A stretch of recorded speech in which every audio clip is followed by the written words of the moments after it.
ምዕራፍ 6 ከቁጥር 1 እስከ 11 አነባለሁ። እንማማራለን። ዛሬ እግዚአብሔር ልጅ ኢየሱስ በመካከላችን አለ። ልጅ ሆይ ለጎረቤት ዋስ ብትሆን ስለሌላ ሰው እጅና አጋና ብትመታ በአፊ ቃል ተጠምደ በአፊ ቃል ተይዘ ልጅ ሆይ ይህንን አድርግ፣ ራስን አድርግ፣ በጎረቤት እጅ ወድቀሃልና ፈጥነህ ሂድ፣ ጎረቤትን ንዝንዘው፣ ለዓይን እንቅልፍ ሽፍሽፍታዎችን አንግሮቿን አትስጥ፣ እንደ መዳቆ ካደኝ እጅ እንደ ወፍ ካጥማች እጅ ትደንስ ዘንድ አንተ ታካች ወደ ግብር ጉዳድ ሂድ፣ በመንገዷ ተመለከት፣ ጠበባን ሁን፣ አለቃ አዛዥ ግዥን ሳይኖራት መብሏን በበጋ ታሰናዳለች፣ መኖዋንም በምክር ትሰበስባለች። አንተ ታካች እስከ መቼ ትተኛል? ከእንቅልፍስ መቼ ትነሳል? ጥቂት ትተኛል፣ ጥቂት አንቀላፋል፣ ትተኛም ዘንድ ጥቂት እጅን ታጠፋል። እንግዲህ ድህነት እንደ ወንበደ ችግር ሰይፍ እንደታጠቀ ሰው ይመጣብሃል። ታች ያለው ታች ይቀጥላልና ዛሬ እንደዚህ በሚል ርዕስ ከእናንተ ጋር ትንሽ ደቂቃ አካፈላለሁ። ድህነት ከየት ይመጣል? ደግሞ ለምን ይጠቅማል? ምን ይጎዳል? ድህነት ከየት ይመጣል? ሰው የሰራ ሁሉ ባለጸጋ ሊሆን አይችልም። የለፋ ሁሉ ባለጸጋ ሊሆን አይችልም። ድህነት ከየት ይመጣል? why come to poverty? ድህነት ከየት ይመጣል? ራብ ምንጩ የቱ ጋር ነው? ድህነት የቱ ጋር ነው የሚመጣው? ሰው ህይወቱን አታክ የሚያደርግ ስለ ድህነት ሁለት ባህሪያ ጥበቡ ሰለሞን ሲናገር ድህነት ምን ትመስላለች ብሎ ሲናገር እንደ ወንበዴ ነው ይላል። ኢየሱስ እኔን እንደ ወንበዴ ነው የያዛችሁት። ወንበዴ ሊሰርቅ፣ ሊደበደብ፣ ሊወስድ ባልተጠበቀበት ሁኔታ መጥቶ የፈለገው እንደሚያደርግ ድህነት በሰው ህይወት ላይ ባልተጠበቀበት ሰዓት መጥቶ የፈለገውን ጉዳት ሊያደርስበት እንደሚችል ጥበቡ ሰለሞን እዚህ ጋር ይናገራል። ሁለተኛው ደግሞ ድህነት እንደ ወንበዴ ነው። ችግር ሰይፍ እንደታጠቀ ሰው ይመጣል። በጣም ስሙ።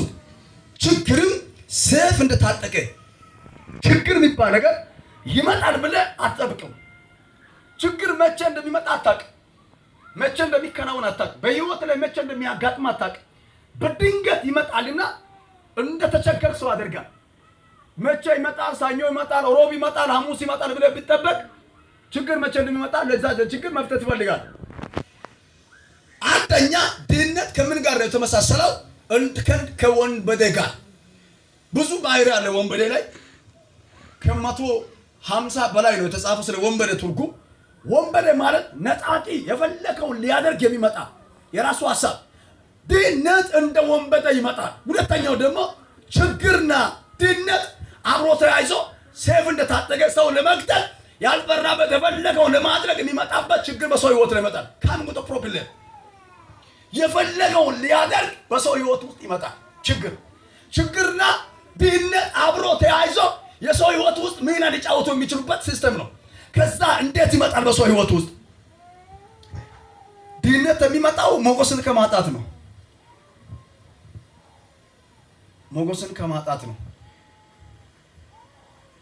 ከማጣት ነው። በህይወታቸው ላይ ለውጥን የምትፈልጉ ሰዎች ስራ ላይ የእናንተ ስራ ከሌላ ሰው ስራ እንድለይ፣ የእናንተ ቢዝነስ ከሰው ሌላ ቢዝነስ እንድለይ በህይወታቸው መጸለይ ያለባቸው ነገር ሞገስ ነው።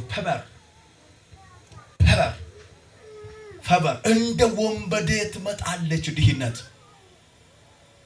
ሌላ ቦታ ላይ ባለፈው አስተምረናል። ድሃ በገዛ ወንድሞች ይገፋል፣ ይጠላል። የተጠላ የተገፋ ነው። ድሃ ከሆናችሁት ማንም ዘንድ ተወዳጅነት አገኛለሁ ብላችሁ አታስቡ። ከሰው በታች ሆናችሁ ትኖራላችሁ። እግዚአብሔር ከቤታቸው ከዘር መንዘራቸው ዛሬ የድህነትን ቀንበር ይሰብራል። አሜን።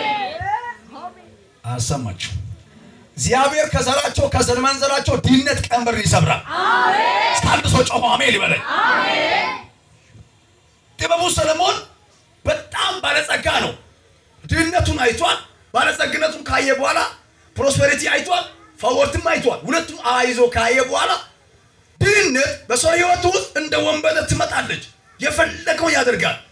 የላ ቦታ ላይ መሄድ አትችልም። ድሃ ከሆንክ አፍ የለም።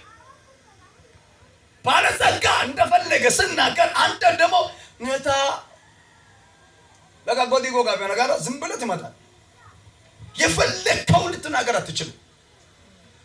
መጽሐፉ ሲናገር ክርስቶስ ኢየሱስን የቀበረው ሰውየው አርማትያ ከተባለበት የተነሳ ዮሴፍ ባለጸጋ ነው።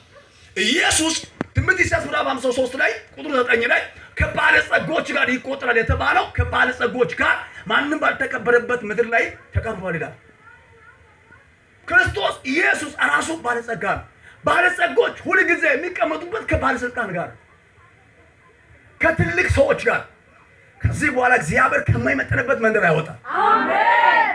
ሌላ ቁጭ በል። አሜን። ከማይመጠንበት መንደር እግራቸው ይወጣል። አሜን። ከማይመጠንበት ስራቸው ይወጣላችሁ። አሜን። አንድ ሰው በናጨው አሜን ይበል።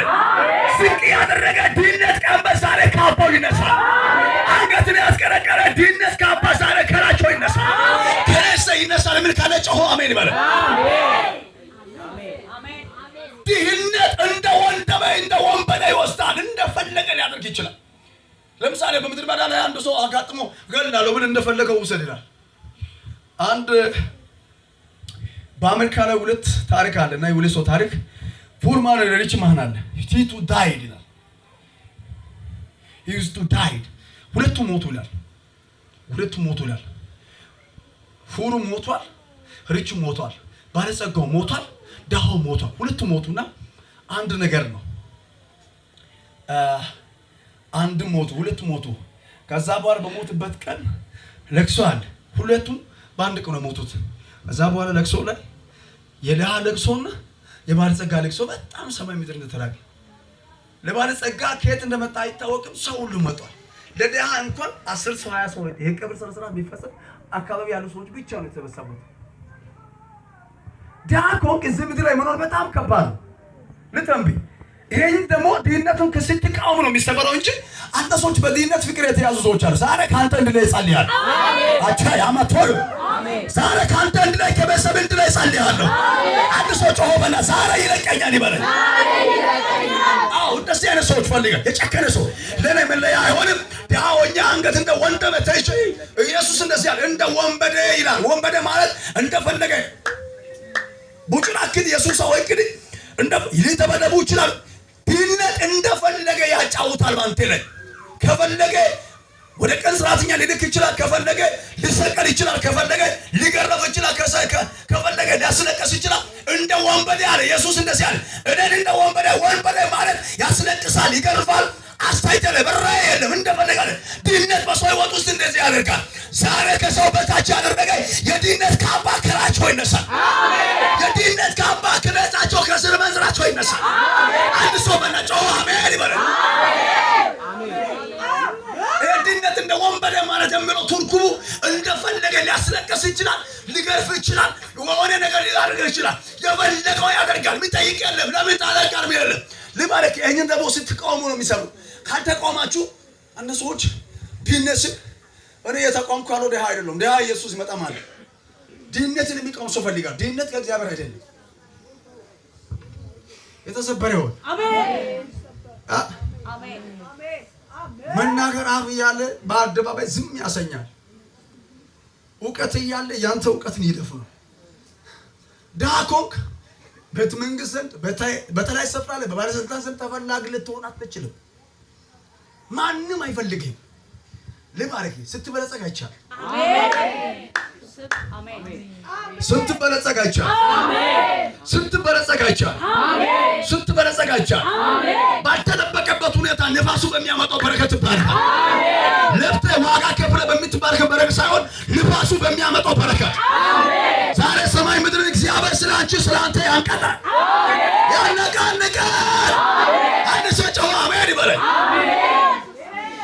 ይሄ ድህነት ማለት ወንበዴ ነው። እንደ ወንበዴ ምን ትሆናለች? ትመጣለች፣ ከዛስ ትወስዳለች፣ ትገርፋለች፣ ታስለቅሳለች። ዝም ብለህ ታለቅሳለህ። ሌላ ጥሩ ቤት ሲገዛ ታለቅሳለህ። ልባርክ ይሄ እከሌ ነው አትልም፣ የኔ ነው ትላለህ። ይሄ የእከሌ ነው አትልም፣ የኔ ነው ትላለህ። አሜን ካልክ በአንተ ላይ ተለብያል።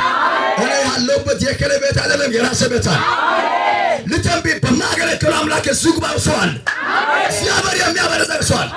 የቤተሰብ መርግማና ከርስ የሚሰበር ትውልድ ድህነት ከዚህ በኋላ ከቤታቸው ለቆ የሚሄዱ ሰዎች አዲሶች አሜን ይበል። ወቻያ ማዱባኔ ልባረክ በጌታ በኢየሱስ እተነብባቸዋለሁ በሕይወታቸው ላይ ከዚህ ደቂቃ ጀምሮ የጨለማ ኃይል እንደ ወንበደ እየቀረበ የነበረ ሊበላኩ ሆነ አለ ሊለብስ አእምሮ አለኩ ልታስለበስ ልትለብስ አትችልም፣ ልትጠጣ አትችልም፣ ልትኖር እንደፈለግ ልባረክ ጌታ በኢየሱስም ሰላቸው ደሃ ይሁን። በዘሪ መንዘር ውስጥ ከዚህ በኋላ ድህነት ቀንበር አይሰራም። ቻላማ ዱካፓዬ አንተ ላይ ቅባት እያለ ኢየሱስ እያለ አብ እያለ ወንጌል እያለ መንፈስ እያለ ከዚህ በኋላ ድህነት በቤዛቸው ላይ አይሰረቅም። ከሰው በታች የሚያደርግ አንገትን የሚያስቀረ ድህነት ያለ ከበታቸው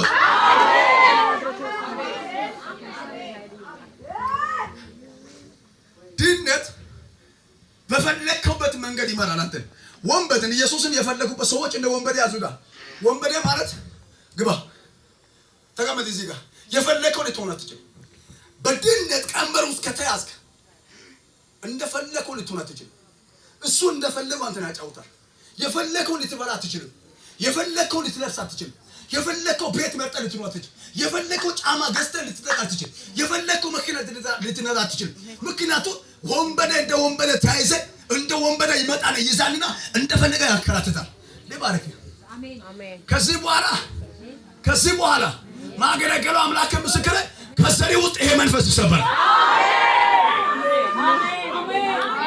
ወቻያ በሰው ፊት አንገትን ያስቀረቀረ ቀና ያለ እንዳትል ያደረገ እሷ እንደዚህ ናት ተከረ እንደዚህ ናት የሚበላ ለሚጠጣ ለነዚህ ተቸግራ የሚጥራ የሚለው በቅርብ ቀን ጀምሮ ዝጉባኤ ውስጥ እግዚአብሔር አምሶ እንደዚህ አለ። ከዚህ ቀን ጀምሮ እኔ ካለ ጮሆ አሜን። ይሄ መርገም ከላቸው ሲሰበር ባለጸግነት ይመጣል። ይሄ መዝገብ ሲዘጋ ባለጸግነት መንፈስ ይመጣል።